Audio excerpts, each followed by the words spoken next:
20 soldiers, 1 empress, and a single knight that would echo through the Eastern Roman Empire long after everyone involved had turned to dust. They say history is carved in marble, but the truth is usually whispered in the dark, behind locked doors and trembling breaths. And on this particular night beneath Constantinople, darkness became the stage for an event so forbidden that every historian who wrote about it either died mysteriously or vanished from imperial records. Before I take you into that chamber, make sure you're subscribed, because this story, like many, uncover lies between myth and conspiracy, morality and madness. And if you feel the weight of this tale tightening around you, hit that like button so more people can discover the secrets that have been buried for centuries.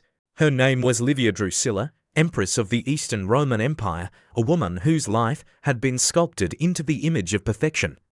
Silk gowns, marble halls, jeweled crowns, all the usual illusions of power. But behind that facade burned a hunger that neither her husband, the emperor, nor the empire itself could satisfy. From the moment she was born into the elite Aureli bloodline, she had been praised for her beauty, disciplined for her intelligence, and caged for her ambition. She spoke 5 languages by age 12, debated philosophy with royal tutors, and even advised governors on provincial matters. Yet legally, she was little more than property. Her lands, her wealth, even her body belonged to the emperor, and the emperor barely looked at her. Their marriage was a political arrangement, not a union. Theodorian was older, rigid, obsessed with military campaigns. Livia produced a son early in their marriage, but even that became a subject of whispers. Some claimed the child looked suspiciously like one of the palace guards. Others insisted the emperor had requested a surrogate quietly. None of the rumors were ever proven, yet each of them carved another fracture into Livia's life. She learned early that the empire respected her as a symbol, not as a person. But symbols grow tired of standing still. Around the age of 17, Livia began slipping out of the palace at night. Disguised in the rough cloak of a merchant girl, her hair braided like a slave's, she wandered through neighborhoods no empress should ever see. The bathhouse alleys, the pleasure dens, the underground chambers beneath the old hippodrome. It was in those shadows that she first saw Caligula, the most coveted pleasure slave in the empire. Men and women from every province sought him out, traveling weeks just to spend a single night in his presence. Livia did not approach him at first, she only watched. Observing the dynamics of desire, of surrender, of control, forces more powerful than armies and more dangerous than politics. And in those nights of watching, something in her shifted. She realized the empire feared one thing above all, a woman who understood the mechanics of power not through laws or armies, but through desire. She built a private world from that revelation, a second life hidden beneath her golden one. Her villa outside the walls became a gathering place for senators, generals, merchants, and their spouses, men who ruled provinces by daylight but knelt willingly to her after sundown. It was not simple hedonism, it was strategy. Every participant left vulnerable, exposed, complicit. Every whisper of pleasure became leverage, and every secret became a blade she could use. By 20, Livia possessed more political influence than half the Senate. Yet she was always careful, always precise until the night she crossed the only line the empire would never forgive. According to multiple banned manuscripts, Livia summoned Caligula to a chamber beneath the hippodrome along with 20 palace guards chosen for their beauty and anonymity. The rules were simple. From sunset to sunrise, the empress and the pleasure slave would attempt to seduce, dominate, and outlast as many partners as possible. A contest of desire, a rebellion wrapped in silk, a dangerous assertion of agency from a woman expected to be silent. It was a symbolic war for control not over the guards, but over herself, her identity, and the chains she had been forced to wear since childhood. Old chroniclers disagree on what happened. Some say Caligula won by only a narrow margin. Others claim the empress surpassed him with a stamina that terrified even the participants. One forbidden text describes her as moving not with lust but with fury, like someone clawing her way out of her own body. Whether the accounts are exaggerated, manipulated, or entirely fabricated remains unclear, but all surviving sources agree on one thing: that night marked the beginning of her downfall. Rumors spread faster than wildfire. A guard whispered to a eunuch whispered to a maid.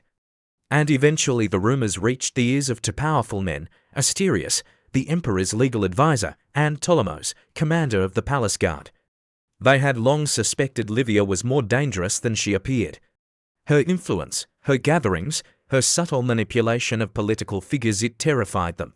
A woman who could command desire could command anything. And in a patriarchal empire built on hierarchy and obedience, that kind of woman was not a person, she was a threat. The emperor himself had long been indifferent to Livia's personal life, focusing instead on diplomacy and war. But Asterius knew how to weaponize a rumor. He presented Theodorian with evidence fabricated or exaggerated of Livia's scandalous activities. Detailed accounts of the contest, lists of names. Sweeping claims that she had used intimacy to manipulate military officers and senators alike. And for the first time, Theodorian reacted with rage. Not because he was betrayed, but because he felt humiliated.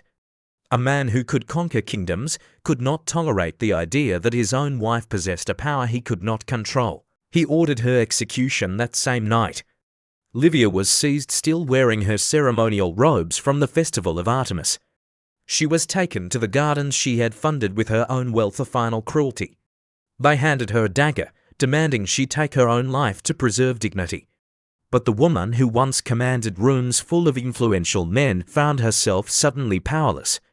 She could not lift the blade, her courage, her defiance, her fire, none of it could fight the machinery of the empire. He ordered her execution that same night. When she hesitated, Ptolemos took the dagger and ended her life. She was 23. Her name was erased from inscriptions, her villa confiscated, her writings destroyed, her allies interrogated or exiled. For decades, her story was told only by men who despised her, moralists who condemned her desires, politicians who feared her intelligence, scholars who preferred manageable narratives. She became a cautionary tale, much like Messalina in the Western Empire, a symbol wielded by those who needed justification for their own control. She was labeled deviant, manipulative, monstrous. Yet male emperors who committed atrocities far worse were praised as strong rulers. That hypocrisy alone should make us question the official version. So who was Livia Drusilla really? A seductress, a strategist, a victim? A rebel crushed by a machine built to control her? Or was the contest itself nothing more than propaganda created to erase her political influence? We may never know, but one truth remains. History isn't just written by the victors. It's rewritten by the insecure. If this story made you rethink everything you thought you knew about ancient empires, subscribe. And hit the like button if Livia's tale, whether true, exaggerated, or entirely manipulated, left you questioning how many historical villains were simply women who refused to stay silent. Tell me in the comments, what shocked you more, the secret contest, the betrayal that followed, or the possibility that the entire narrative is nothing but a carefully crafted lie? Because remember, history's darkest secrets don't fade. They hide,